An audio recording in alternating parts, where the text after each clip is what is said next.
Hello, gentlemen, barbarians, savages. This is Rooster here. This is my second part of my commentary on Islam. If you haven't watched the first video, I recommend that you do it. It's called The Myth of the Moderate Muslim. This one's titled The Islamic Agenda, and how the Islamic State uses democracy to advance its goals. So we'll talk a little bit about that now. Islam, again, is a completely different kind of religion than any other religion that's out there. It's not like Buddhism, it's not like Hinduism, it's not like Judaism, Shinto, Taoism, Christianity, any of that stuff. And one of the fundamental differences that it has from other religions is something called the Caliphate. Now, it's kind of hard to understand if you're not a Muslim and if you weren't raised as a Muslim, but the Caliphate is basically the moving of Muhammad's word forward by converting non-Muslims over to Islam, and by the taking of land, property, and countries in the process of doing that. There have been a lot of caliphates. The original caliphate was right after Muhammad died, and the first caliphate came in, and there's different ways that the two different groups decide on who's going to be a caliph. The caliph is the living embodiment of Muhammad on earth, or one of his family members, his direct blood descendants. The Sunnis, which is about half of the Islamic world out there, believe that a caliph can be a prophet, and they believe that he should be elected.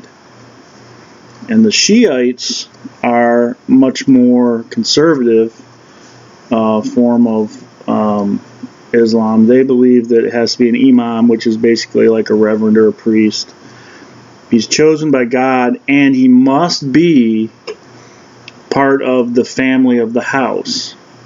And the family of the house means that he's a direct descendant of Muhammad. Now, the Caliph is the leader of the Caliphate. And like I said, there's been many over the years. There's the first one was the Rashidun Caliphate. That was right after Muhammad died. Then there was the Umayyadan from 600 to 700. Then there was the Abbasid from 700 to 1500. And then what we classically in the United States and Europe know as the Ottoman Empire was actually the Ottoman Caliphate from 1517 to 1924. Now, what happened in 1924 was after World War I, they had the Treaty of Versailles, and there was a lot of land that had changed hands around Constantinople and Istanbul and Turkey and all of that stuff, and they weren't really sure who to give it to. So Turkey basically just said in 1924, the Ottoman Caliphate is over. It's done. We're going to be our own country. All of these other groups are going to be their own country. And this really upset a lot of the Islamic groups because they thought all of this land was theirs. Basically, if you think about it, it was a large plot of land all through Turkey and a lot of Europe and Yugoslavia and all of Greece and all of that stuff. The Islam still thinks that they own that as part of the Ottoman Caliphate. But he said the president of Turkey put his hand down and said, look, this is over. We're not going to have this caliphate anymore. And it caused a lot of problems. And they've been fighting in Turkey and Syria and northern Iraq and northern Iran over this land still to this day. That's part of how Al-Qaeda developed. Al-Qaeda has been around since the 1920s. A lot of people don't realize that. They think we started fighting Al-Qaeda in 2000, but no. Al-Qaeda has been around since the 1920s. So, you know, what's the big deal about the Caliph and the Caliphate? Well, the big deal is the way the religion is set up. Under Sharia law, the religion it's a religion. It's also a legal system. It's also a political system. And it's also an economic system. So basically, it's everything. It's our House of Representatives, our executive branch, our Supreme Court, and our Fed all in one. And why does that matter? Well, we have, you know, entire units of government that control those areas, and we have checks and balances. The Caliph, the main man, the descendant of Muhammad, he's in charge of all of that, solely, singularly himself. So he is the president, he is the Supreme Court, he is the Minister of Finance, and he is the Pope. All in one. He's all five of those things. Because that's what a lot of people don't understand, is that Islam is not like other religions. It is completely different. It is its own political system, its own legal system, its own economic system. The Quran and the Hadith have ways of setting interest rates and way of paying off debtors and all kinds of stuff like that. All that stuff is in there. That is all set up. So you need to understand that when you're looking at it. Now, why is the biggest part of this is why is democracy a joy for the Caliphate? The Caliphate, anybody that's involved in the Caliphate or in the jihad, they love democracies. Why do you love democracies? Because democracies are based on majority rule. So it's a very simple strategy that they have used in these caliphates. And I'm going to show you the list of countries that they have taken over using the caliphate since over the last 1400 years.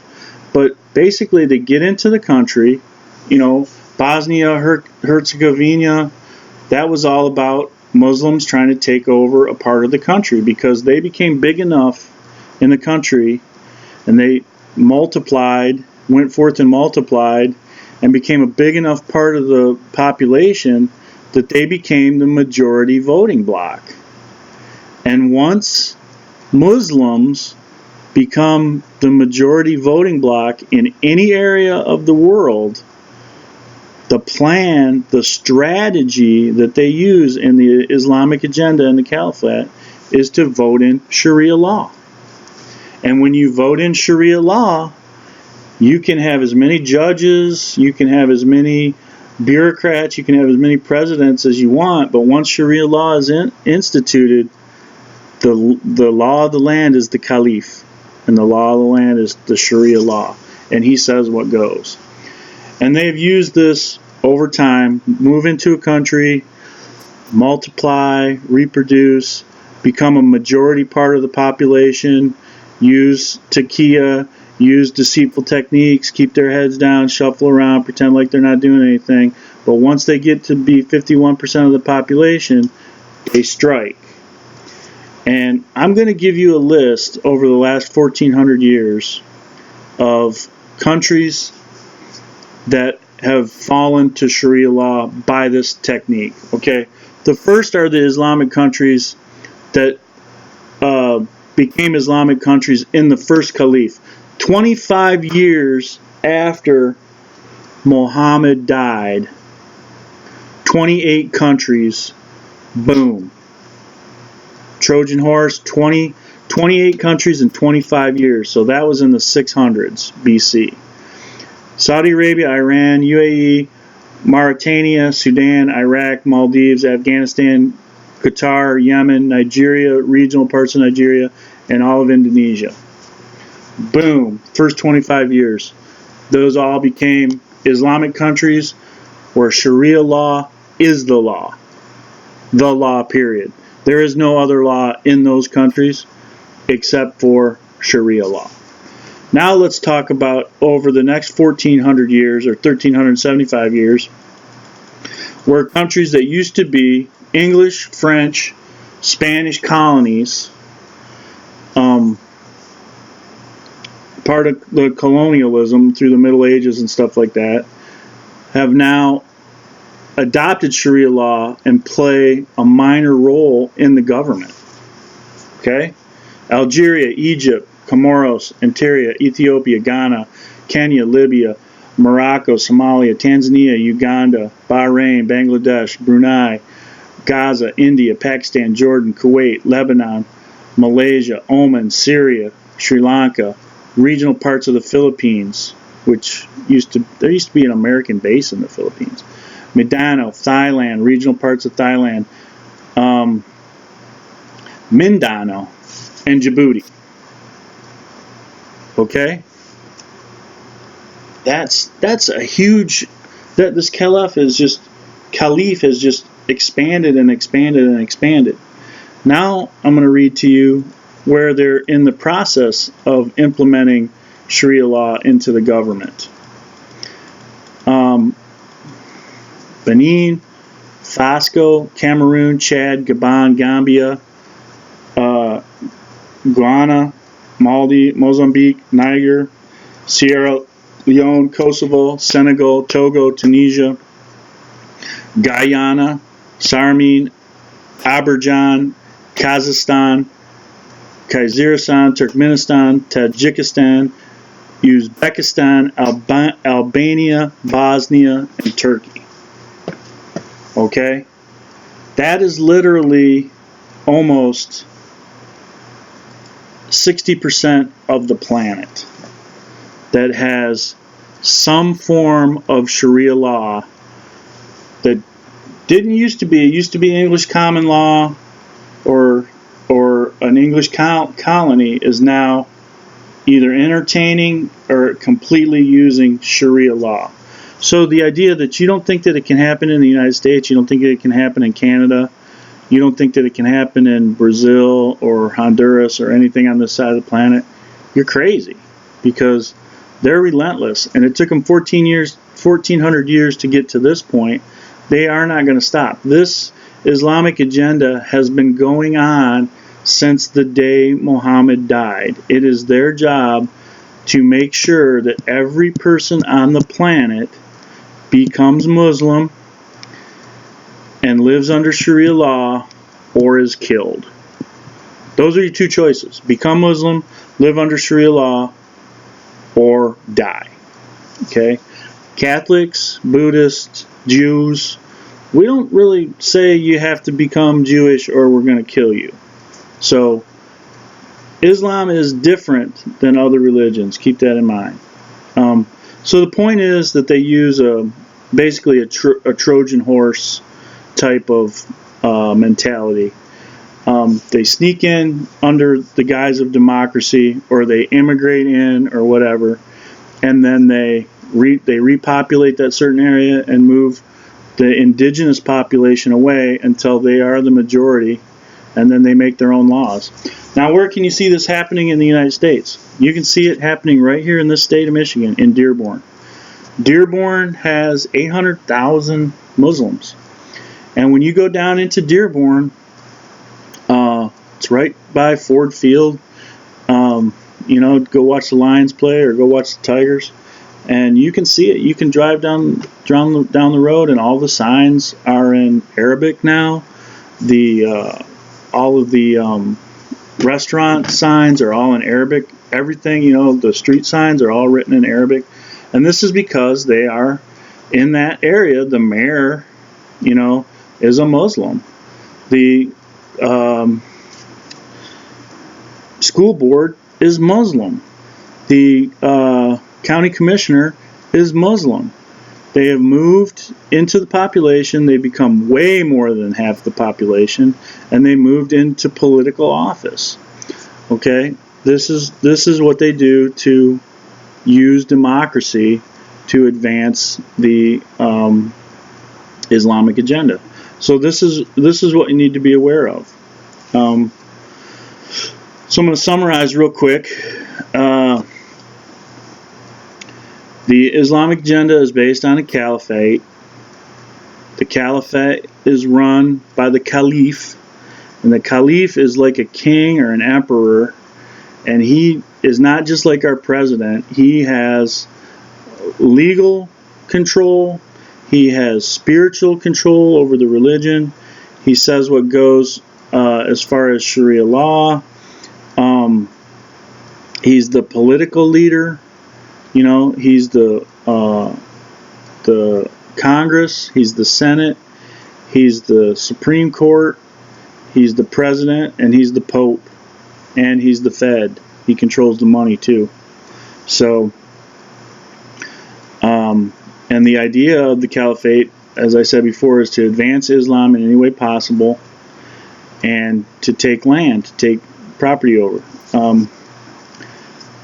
I talked about Sharia law before, and I talked about it in another video about how it's violent and how they use it. I talked about all the countries that you can see. I listed them off. It took me 5 minutes to list them off. 60% of the world now, of the countries in the world, have some sort of Sharia law in their government. So if you don't think that it can happen in the United States, you're wrong.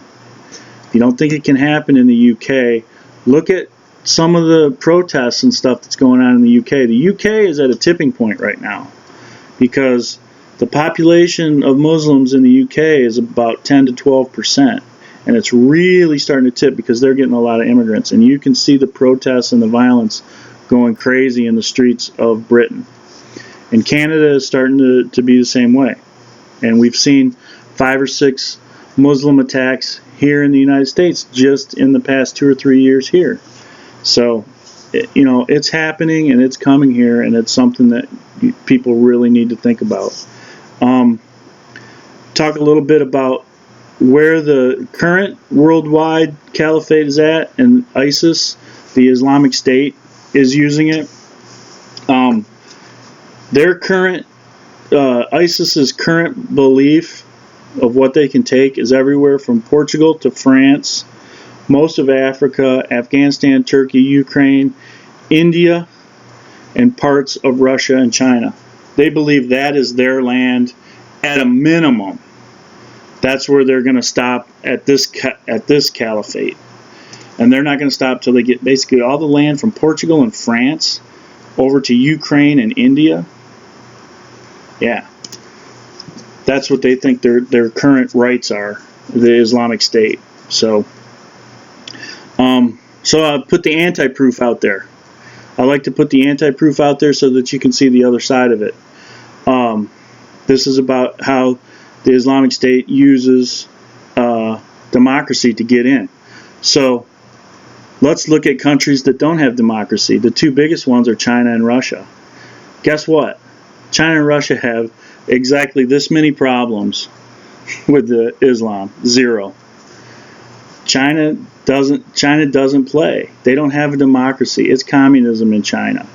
When Muslims tried to immigrate to China and build their population in China, China says no, because China can do it. Separates them, moves them out, deports them. If there's any kind of scuffle or anything, I think China might just kill them. And Russia is the same way. We're not going to accept any problems. We're a communist. Well, their economy is going capitalist now since the fall of the wall. But Russia used to be basically the other communist country, and same thing, no problem with Muslims in Russia. So that's the anti-proof. If you don't If you don't believe what I'm saying, that they're using democracy, I just gave you a list of probably 50 countries that had democracy that were infiltrated and invaded by the Caliphate of Islam. And I just showed you two of the other biggest countries in the world that were communists and don't have democracy, that have absolutely no problem with Muslim invasion.